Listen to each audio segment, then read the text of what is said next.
Uyu munsi ndashaka ko tumenya ibintu bitandukanye tutari tuzi ku bicuro. Ibicuro byo ku maso hari ukuntu ujya ugira ibicuro ukumva barakubwiye ngo niba igicuro ufite kiri ahantu aha biraza kugenda gutya.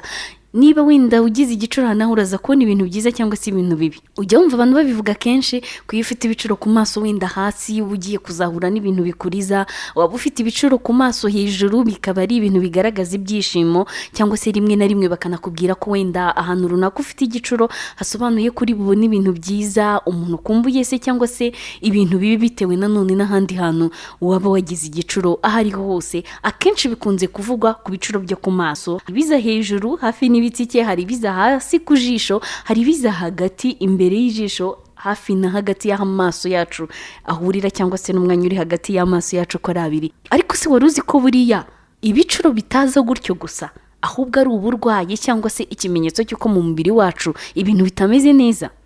Ushaka kwibaza uti ibicuro ubundi koko biterwa n'iki wa mungani, byizana gute ko atari ibintu byikora gutyo? Niba utazi ibicuro turi kuvuga hano, ni kwa kuntu wumva ahantu runaka ku mubiri wawe cyangwa se ku maso hari gutitira cyangwa se hari gutigita, hameze nk'ahatera cyane, nka kumwe nyine umutingito ubigenza. Kumwe ujya wumva umutingito ukuntu uza ugahita wongera ukagenda, biza akanya gato bikongera bikagenda bikagaruka, gutyo gutyo niko nyine ibicuro bigenda. Iyo trembloma rero cyangwa se uko gutigita mu gifaransa babyita fasciculation. Ese wari uzi ko bishobora no kuba ari uburwayi bukomeye cyangwa se ari ikimenyetso cy'uburwayi bukomeye? Uko gutigita rero gukunze kuba ku maso abantu bita ibicuro biterwa n'imikaya izengurutse ijisho, ariyo inadufasha kubasha guhumbya cyangwa se gufunga ijisho.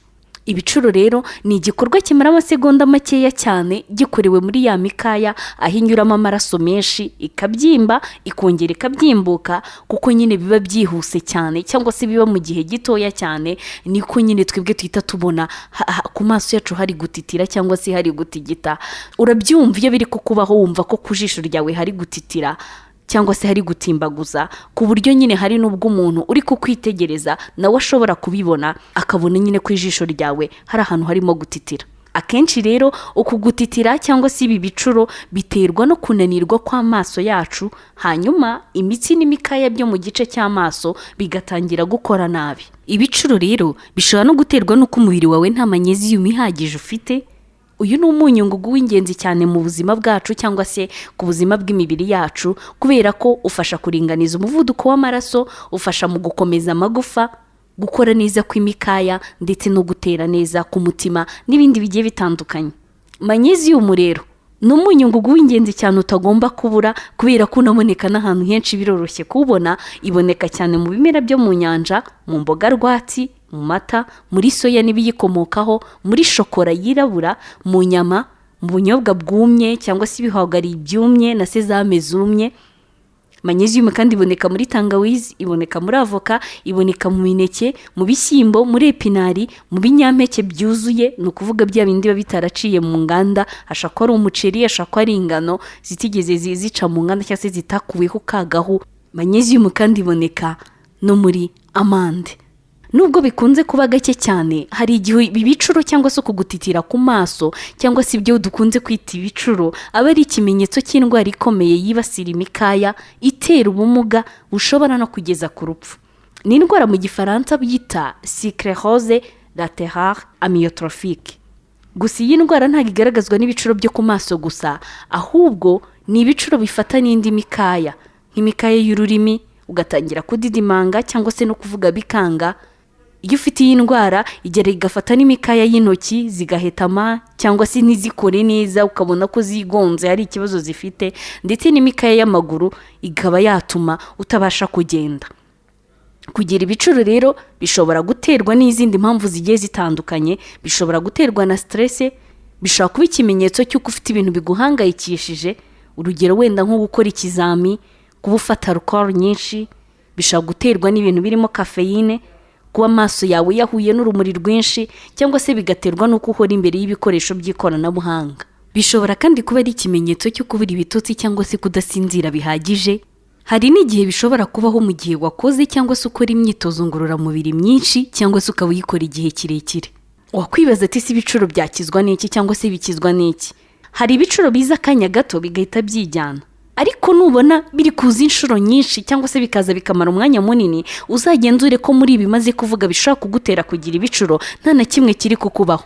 Nusanga hari ikiri kukubaho ugomba kwita ugikosora. Ushaka kuba ari stress, ushaka kuba ari ukudasinzira, uhora imbere y'ibikoresho by'ikoranabuhanga se n'ibindi bitandukanye.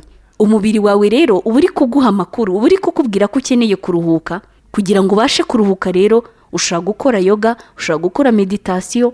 Ibi ngibi bizagufasha kuruhuka neza. Niba wari ufite stress, ushobora no kugerageza guhumeka winjiza umwuka wongera uwusohora. Iyi myitozo nayo igenda igufasha gutuma umubiri wawe utuza, ukumva uruhutse, za stress zikagenda zigabanyuka gake gake. Ari nubwo ibi bicuro biza cyane ugasanga ijisho ryose riri guhumbya gusa. Ibi niba bikunda kukubaho, umubiri wawe uri kukumenyesha ko nta magnesium ihagije ufite.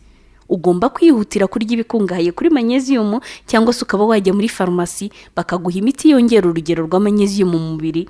Gufata miligarama 400 kugeza kuri miligarama 500 ku munsi birahagije kugeza ibicuro bishize, cyangwa se kwagutitira no guhumbya gusa bihagaze.